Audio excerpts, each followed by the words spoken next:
그러므로 생각하라. 너희는 그때 육체로는 이방인이요 손으로 육체에 행한 할례를 받은 무리라 칭하는 자들로부터 할례를 받지 않은 무리라 칭함을 받는 자들이라. 그때 너희는 그리스도 밖에 있었고 이스라엘 나라 밖의 사람이라. 약속의 언약들에 대하여는 외인이요 세상에서 소망이 없고 하나님도 없는 자이더니 이제는 전에 멀리 있던 너희가 그리스도 예수 안에서 그리스도의 피로 가까워졌느니라. 그는 우리의 화평이신지라. 둘로 하나를 만드사 원수된 것 곧 중간에 막힌 담을 자기 육체로 허시고 법조문으로 된 계명의 율법을 폐하셨으니 이는 이 둘로 자기 안에서 한 새 사람을 지어 화평하게 하시고 또 십자가로 이 둘을 한 몸으로 하나님과 화목하게 하려 하심이라. 원수된 것을 십자가로 소멸하시고 또 오셔서 먼 데 있는 너희에게 평안을 전하시고 가까운 데 있는 자들에게 평안을 전하셨으니 이는 그로 말미암아 우리 둘이 한 성령 안에서 아버지께 나아감을 얻게 하려 하심이라.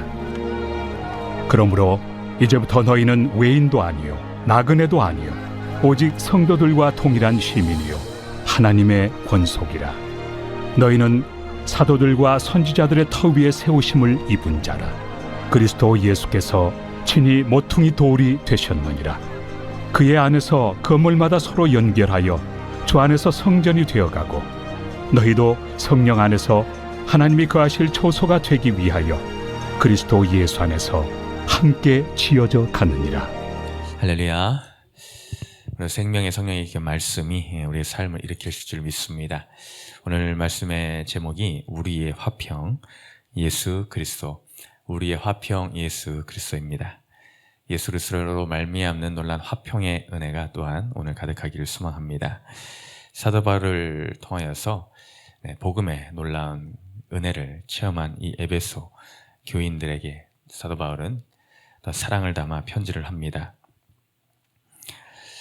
오늘 말씀에 그러므로 생각하라로 시작이 됩니다. 어제 너희들이 받은 구원이 너희에서 난 것이 아니라 하나님의 선물이다. 하나님의 선물로서 너희가 받아 누리게 되었다. 이것이 바로 은혜이다 라는 것을 깨우쳐 주었습니다. 그러면서 사도 바울은 그들에게 생각하라 합니다. 생각하라. 무엇을 과연 생각하여야 될까?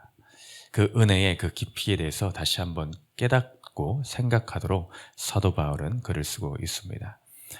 이 화평이 되신 우리 예수 그리스도인데 이 오늘 말씀을 통해서 예수 그리스도가 어떤 화평을 이루셨는가, 그것을 우리는 깨달아 우리의 삶 가운데서도 그것이 새겨지기를 바랍니다. 어떤 화평인가? 먼저 첫 번째로는 그것은 하나님과 나 사이의 화평, 십자가로 따지자면 수직의 화평입니다. 오늘 이 에베소 교인들에게 사도 바울은 생각하라라며 시작했다 하였습니다. 그것이 수직의 화평에 너희들이 이제 그럴 존재들이 아니었는데 하나님의 은혜로 말미암아 하나님을 아버지라 부를 수 있는 이 구원의 반열에 너희가 넣어졌다는 것입니다. 자신의 노력과 힘으로써 내가 들어간 것이 아닙니다. 너희들의 어떤 존재였는지 기억하느냐? 너희는 육체로는 이방인이었어. 또 너희는 저 할례받은 자들로 애들에 따지면은 너희는 할례받지 않는 자들로서 우리의 이 구원의 무리에 동참할 수 없는 존재들이었다. 더 나아가서 어떤 표현들을 합니까? 12절에 그때 너희는 주님을 알기 전, 이 은혜에 들어가 오기 전에는 너희는 그리스도 밖에 있었다. 아닌 바깥에 있었으며 이스라엘 나라 밖의 사람이었다. 이 밖이라는 표현을 합니다. 안의 반대 표현인 밖이죠. 이 하나님의 그 구원의 공동체, 그 울타리 안에 들어올 수 없는 밖의 존재였다. 전혀 상관없는 존재들이었다. 구원이라는 것과는 내 삶이 일치할 수 없는 그런 상태에 있었다. 또 약속의 언약들, 그 언약에 있어서 너희들은 외인이었다. 이방인, 완전 바깥에 있는 자들, 외인이었다. 또 소망도 없었고 하나님도 없는 자였다. 결론적으로는 이것이 중요한 것이죠. 너희는 소망도 없고 하나님도 없던 존재들이었다.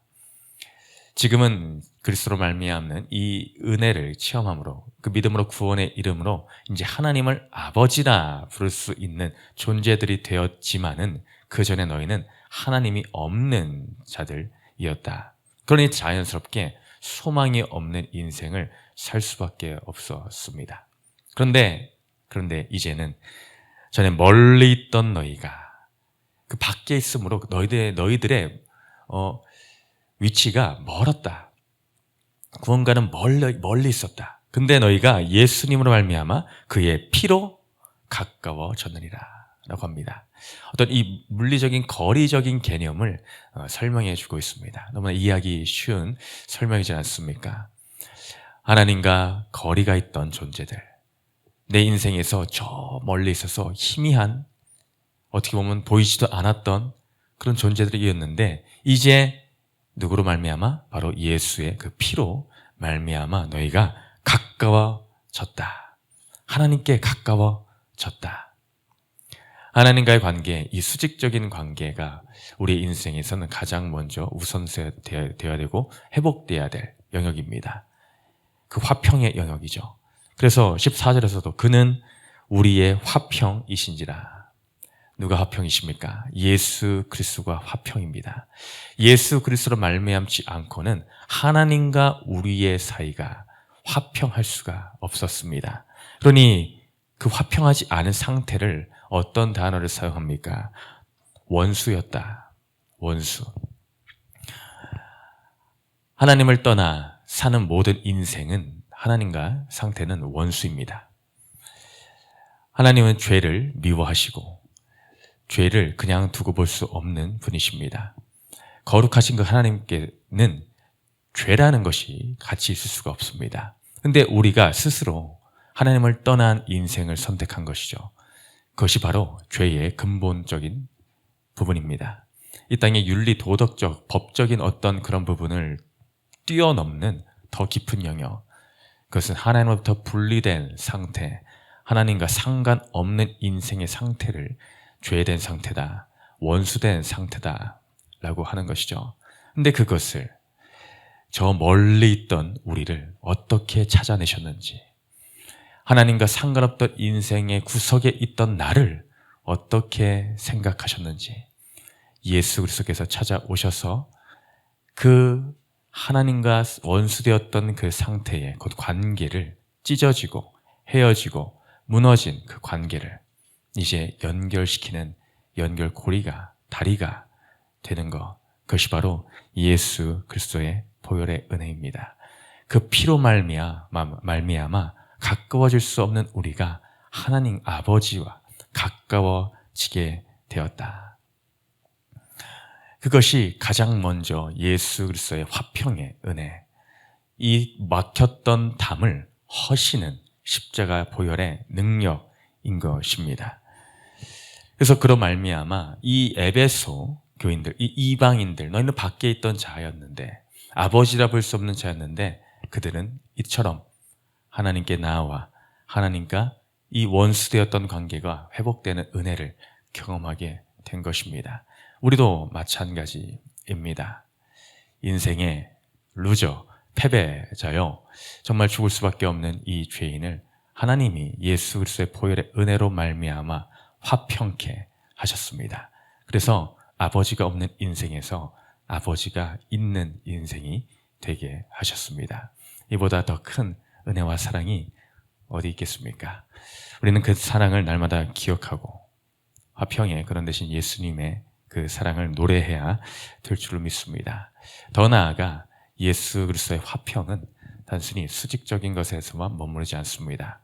예수 그리스도의 몸을 단번에 십자가에서 들으심으로 말미암아 이 화평의 은혜를 누리게 하셨는데, 그것은 더 나아가 수평의 화평을 이루게 하셨습니다. 오늘 사도 바울은 그것을 분명히 또한 기록을 하고 있습니다. 15절 이하에 법조문으로 된 계명의 율법을 폐하셨으니 이는 이 둘로 자기 안에서 한 새 사람을 지어 화평하게 하셨다. 또 십자가로 이 둘을 한 몸으로 하나님과 화목하게 하려 하심이라.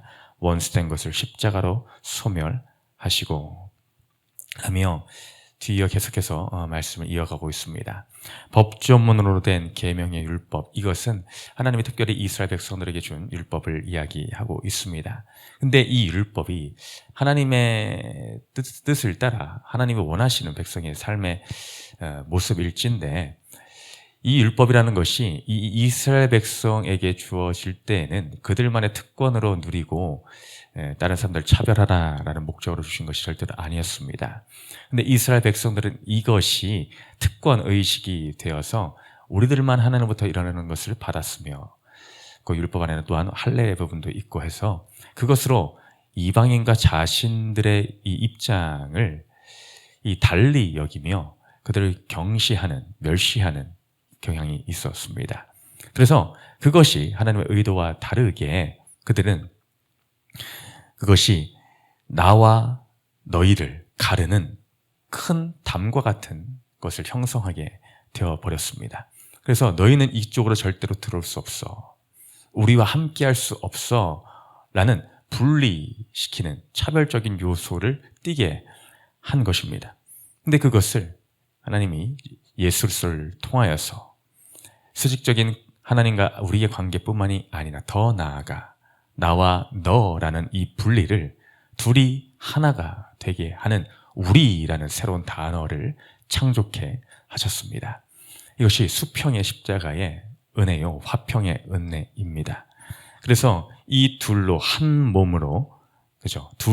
너희들은 이제 둘이었는데 우리 유대인과 너희 이방인 이렇게 둘로 나누어는 갈라치기가 있었는데 그것이 이제 둘이 아니다, 한 몸이 되게 하셨다. 그래서 한 몸으로 화목하게 하여서, 전에 원수됨 표현이 한 번 더 나오죠. 앞에서의 원수됨은 하나님과 나의 원수됨이고 여기서의 원수됨은 너와 나의 원수됨입니다. 그래서 이 우리 사이에 있었던 그 원수됨을 십자가로 소멸하셨다. 십자가가 그 사이에 들어와 이 영원히 만날 수 없다라고 생각했던 너와 내가 이제 십자가가 뻗어짐으로 우리로 하나로 연결이 되게 하셨다. 이건 얼마나 놀라운 일입니까? 이방인들은 그토록 고대하던 일이었을 것입니다. 나도 저희의 구원의 반열에 들고자 했던 그거, 특권의식이라고 생각했던 그거, 나는 그것에 들 수 없었을까? 근데 하나님은 그리스도로 말미암아 그 모든 원수된 것을 완전히 해소시켰다. 소멸이라는 단어를 사용하고 계십니다. 그래서 먼 데 있는 너희에게 평안을 전하시고 가까운 데 있는 자들에게 평안을 전하셨으니, 멀리 있건 가까이 있던, 그게 노인이건 젊은이이건 그게 남자이건 여자이건 누구든지 상관없는, 차별이 없는 십자가의 그 복음, 십자가 앞에 차별이 없음을 깨우쳐 주십니다. 그로 말미암는 평안을 전해 주셨습니다. 그로 말미암아 우리 둘이 한 성령 안에서 아버지께 나아감을 얻게 하려 하십니다. 그럼 이제 어떤 은혜가 펼쳐집니까? 너와 내가 손을 맞잡고 성령 안에서 하나가 되어 이제 함께 하나님 앞에 나가게 된다. 함께. 나만 나아가던 것이 아니라 이제 우리가 함께 나아갈 수 있는 은혜를 입게 되었음을 알려주십니다. 우리의 모든 막힌 벽을 위아래로, 좌우로, 온 사방으로 막혔던 이 벽을 하나님이 그리스도로 말미암아 헐어 주셨기 때문입니다. 그래서 열리게 된 놀라운 은총을 또 뭐라 말합니까? 그러므로 이제부터는 너희는 외인도 아니요 나그네도 아니요 오직 성도들과 동일한 시민이다. 너희는 이 동일한 은혜를 입은 우리의 지체입니다. 우리의 권속입니다. 라고 그들의 정체성의 변화를 깨우쳐 주고 있습니다. 그러면서 이 건축적인 요소를 설명으로, 예시로 들어주고 있는데, 그래서 예수께서 친히 모퉁이 돌이 되셨다. 그의 안에서 건물마다 서로 연결하여 주 안에서 성전이 되어가고 너희도 성령 안에서 하나님이 거하실 처소가 되기 위하여 그래서 예수 안에서 함께 지어져 가느니라. 하나님의 예수 그리스도로 말미암아 우리에게 이런 하나됨의 놀라운 은혜를 허락하여 주셨는데, 그것이 뭐냐? 예수 그리스도가 모퉁이돌, 모든 건물의 기초돌이 되어서 예수 그리스도를 시작으로 그 뒤로 먼저는 유대인이 붙었습니다. 유대인들이 한 건물로 붙었습니다. 옛날에 그런 놀이할 때 했던 거 기억하십니까? 뭐 숨바꼭질 할 사람 여기 붙어라 이런 거 하잖아요. 엄지를 내밀고 여기 붙어라. 뭐 할 사람 여기 붙어라 합니다. 예수님 먼저 내미신 것입니다. 여기 붙어라. 이 구원의 은총에 이 사명에 동참할 자들이여 붙어라 하면서 그냥 붙게 하신 것이 아니라 이거는 일방적인 초대입니다. 초대. 유대인들이 먼저 초대해 주셨고 그들이 붙었습니다. 근데 이방인들은 거기에 붙을 만한 존재들이 아니었지만 그 예수로서 십자가의 은혜로 말미암아 주님이 붙어라. 너희도 붙어라. 그래서 그것이 연결되어 같이 성전이 되게 하셨다. 함께 지어져 갔다. 너희도 라는 표현을 쓰죠. 너희도 함께 이제 지어져 간다. 너희도 와서 붙어라. 오늘 우리에게 주님은 이 초대하셔 해주셨습니다. 방황하는 자들아 붙어라. 오늘도 또 믿지 않는 자들 향해서 말씀하십니다. 수고하고 무거운 짐 지는 자들아 다 내게로 오라. 나의 이 사역에 동참하여라. 그 은혜에 너희도 누림을 이뤄라. 그 일에 우리가 쓰임받게 주님은 그 은총을 내려주셨습니다. 오늘 우리에게 있어서 나도 예수님이 이런 길을 이미 허락해 주셨는데 내 안에는 어떤 차별과 갈라치기가 있어서 붙어라 말씀하시는 그 예수님의 뜻과 상관없이 안 돼, 너는 안 돼 라는 차별이 있지는 않습니까? 오늘 내가 담을 허시는 이 예수로서 십자가의 은총을 잊고 살고 있지는 않습니까? 우리에게는 수직의 관계에 지금 문제가 있습니까? 아니면 수평에 문제가 있습니까?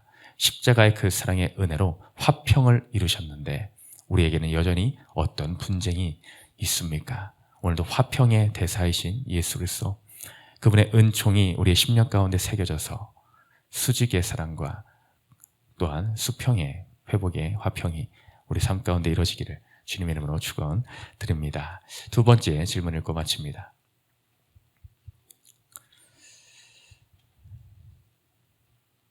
시작. 가족이나 지체와 하나가 되지 못하게 하는 나의 막힌 담과 법조문은 무엇입니까?